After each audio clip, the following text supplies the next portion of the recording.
Good morning. Welcome to morning meditations this morning. We're looking at Proverbs chapter 23. And so I'm filling in for Pastor while he's out of town. And so we're just going to look at what I was looking at in my devotions. Proverbs 23. So we'll just look at a couple of the verses and see just the thoughts kind of scattered through here. So if you look at the beginning of chapter 23, and in verse 1 it says, "When thou sittest to eat with a ruler, consider diligently what is before thee. And put a knife to thy throat, if thou be a man given to appetite. Be not desirous of his dainties, for they are deceitful meat. Labor not to be rich. Cease from thine own wisdom. Wilt thou set thine eyes upon that which is not? For riches certainly make themselves wings. They fly away as an eagle toward heaven." And we see right away, first of all, just a warning against gluttony, specifically talking about food. And we'll see that throughout this chapter, it actually has a lot to do with that. A similar thought, not just with food, but just our desires. You know, we all desire things. We all have things that we want, and we all have things that we like. And, you know, we need to eat food in this earth to get through life. We have to have some possessions. We have to have some clothes, a place to sleep, and some other things. But what the Bible is saying here is our goal is not to go after just the food and feed the flesh and feed whatever we want. And we don't think about that with food too often, especially in America. You know, if we want it, we take it. When it comes to food, we're pretty spoiled, and we can get what we want. And this is just a picture of, as much as we want that, and we just give in to what we want so often. It's not always necessarily wrong, but if that becomes part of our life, then it's wrong. And the Bible here is cautioning, just like with food, we need to be careful and not be given into every fleshly appetite. You know, that goes for the rest of our life. For all of our life here, we can't just give in to every single thing that we want. And we can't just always be looking to and working toward the next thing in life that we want for ourselves personally. And the Bible's giving us a warning here, and then it goes into the talk about riches there. It says, riches fly away. It's like they have wings. They can just, you can work your whole life for them, and just like that, they can decide to be out of there. And everything you've worked for one day, it's going to be gone. And our riches, they can fly away. They're gone. Don't set your eyes on that. And don't work towards that. And don't be desirous of the dainty meats, of the fine things, of the riches. Don't set your eyes on riches. Of the earthly possessions should never be our goal. That should never be what we're looking towards as a Christian. And it leads us to trouble. Let's skip down now to verse 20.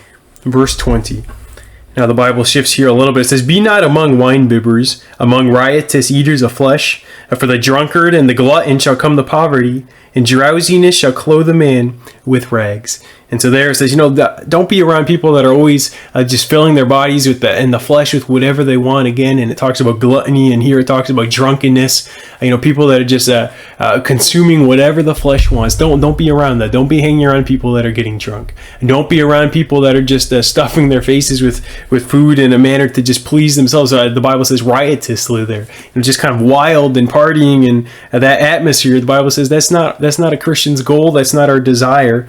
And it says, drunkenness, gluttony, just that search for always feeding our desires, the Bible says, that leads to poverty. And when we're always searching for filling our desires, you're not going to be able to sustain yourself. You're not going to meet the needs, and you're never going to meet your desires. And drowsiness shall clothe the man with rags. Just constantly being in that drowsy state of just whatever I want to do next is what I'm going to do. It's just not a successful way to live your life according to the Bible. And just a couple more verses. Go to verse 29. The Bible says, "Who hath woe? Who hath sorrow? Who hath contentions? Who hath babbling? Who hath wounds without cause? Who hath redness of eyes? They that tarry long at the wine, and they that go to seek mixed wine.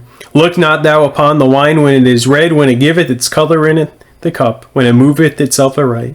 At the last it biteth like a serpent, and stingeth like an adder, and thine eyes shall behold strange women, and thine heart shall utter perverse things." And we'll stop there, but the Bible is just a warning here now, specifically just against alcohol.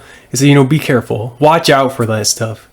So many Christians nowadays, even good-meaning, solid people that I would respect in a lot of ways, that so many people are trying to make excuses for Christians drinking alcohol. And it's just not a good idea when we look at the Bible. If you look through the Bible, I don't know how you can read these verses and come out with the idea that God doesn't care either way about alcohol. And the warning here is strong.